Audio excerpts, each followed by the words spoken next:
الحمد للہ کفا وسلام علی عبادہ الذین اصطفیٰ اما بعد۔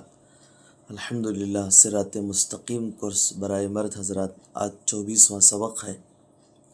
نمبر 1، مناظرے کا جواز۔ بسم اللہ الرحمن الرحیم۔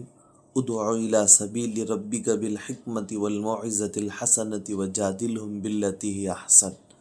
سورۃ النحل پارہ نمبر 14 کی آیت ہے۔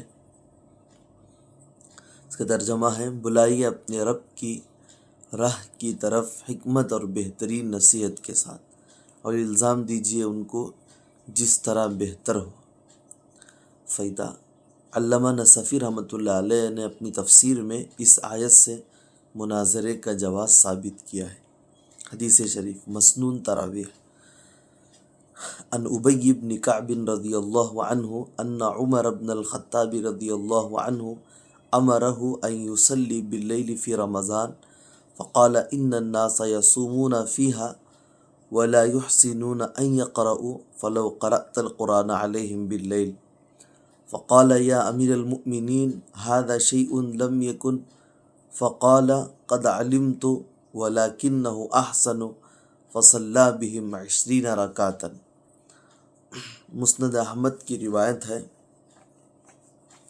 اس کا ترجمہ ہے، حضرت ابی بن کعب رضی اللہ عنہ سے منقول ہے، حضرت عمر رضی اللہ عنہ نے ان کو حکم دیا کہ وہ رمضان میں لوگوں کو رات کے وقت نماز تراویح پڑھایا کرے۔ حضرت عمر رضی اللہ عنہ نے فرمایا کہ لوگ دن کو روزہ رکھتے ہیں اور قرآن اچھا پڑھنا نہیں جانتے، اے کاش تم رات کے وقت ان کو قرآن سناتے۔ حضرت ابی بن کعب رضی اللہ عنہ نے عرض کیا، یا امیر المؤمنین، یہ ایسی چیز ہے جو پہلے نہیں ہوئی۔ فرمایا، یہ تو مجھے معلوم ہے، لیکن یہ بہت اچھی چیز ہے۔ چنانچہ حضرت ابی بن کعب رضی اللہ عنہ نے لوگوں کو 20 رکعتیں تراویح پڑھائی۔ تو اس روایت سے ثابت ہے کہ 20 رکعت تراویح حضرت عمر رضی اللہ عنہ نے حضرت ابی بن کعب رضی اللہ عنہ کو حکم دیا کہ 20 رکعت تراویح کی نماز پڑھائیں۔ نمبر 3، عقائد۔ تصوف کسے کہتے ہیں؟ روحانی بیماریوں کی تشخیص، یعنی ان کی جانکاری اور ان کے علاج کا نام تصوف ہے، جس کو قرآن کریم میں تزکیہ نفس اور حدیث میں لفظ احسان سے تعبیر کیا گیا ہے۔ بیعت۔ عقائد و اعمال کی اصلاح فرض ہے، جس کے لیے صحیح العقیدہ، سنت کے پابند، دنیا سے بے رغبت اور آخرت کے طالب، مجاز بیعت، شیخ طریقت سے بیعت ہونا مستحب بلکہ واجب کے قریب ہے۔ نمبر 3، مسائل و احکام۔ نمبر 4، مسائل و احکام۔ مسافر اور مریض کی نماز۔ جو شخص اپنی بستی یا شہر سے دور کم سے کم 48 میل یا 70 پر 7 کلومیٹر چلنے کی نیت سے سفر شروع کرے، اسے شرعی مسافر کہتے ہیں۔ سفر میں مسافت کا اعتبار ہے، کتنی دور کا سفر ہے، وقت اور سہولت کا نہیں۔ کتنی ہی دور کا سفر ہو، وقت اور سہولت کا نہیں، خواہ ہوائی جہاز وغیرہ سے کتنی ہی جلدی اور آرام سے سفر ہو جائے۔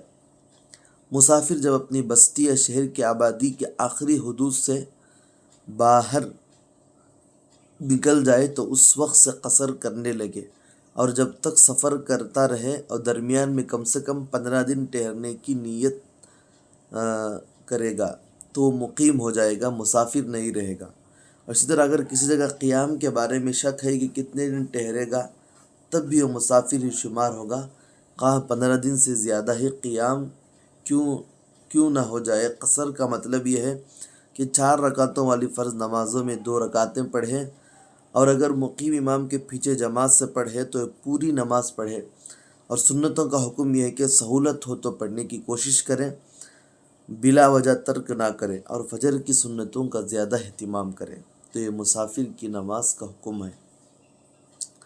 اور دوسرا ہے مریض۔ مریض کو پانی سے وضو کرنے میں نقصان ہو تو تیمم کر سکتا ہے، لیکن نماز نہ چھوڑے، اور قیام نہ کر سکتا ہو تو بیٹھ جائے، اور اگر بیٹھ بھی نہ سکتا ہو تو لیٹ کر پڑھے، اور سجدے کا اشارہ رکوع سے ذرا جھکا ہوا کرے۔ رخ قبلے کی طرف کرنے کی 2 صورتیں ہو سکتی، کروٹ قبلہ رخ ہو یا ٹانگیں قبلہ رخ کر کے سر کو تکیہ وغیرہ سے اونچا کر لے۔